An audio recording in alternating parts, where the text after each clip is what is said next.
அக்கா சொல்றேன்னு தப்பா நினைச்சுக்காத, வண்டியில காத்து இல்லக்கா, இறங்கிக்கோக்கா. தம்பி நான் பேய்ப்பா. அக்கா நான் ஒரு தடவை தான் மரியாதையா சொல்லுவேன், அதுக்கப்புறம் அடிச்சு மூஞ்ச கீச்சேஞ்சிரும் சொல்லிட்டேன். தம்பி கோவப்படாதப்பா, நான் இறங்கி போயிடுறேன். பேய்க்குன்னு ஒரு மட்டு மரியாதை இல்ல, இருக்கடா நான் மூஞ்ச கொட்டூரமா வைக்கிறேன். வரான் பயந்து ஓட போறான். வாடா சீக்கிரம் வாடா.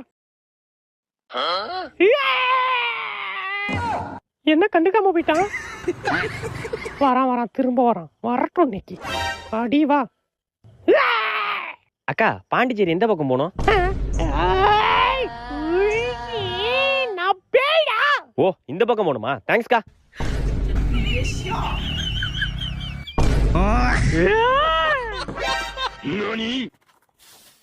அப்பாடி, இவனாச்சும் பயந்தானே, ஸ்கூட்டி எடுத்து ஓடிட வேண்டியதான்.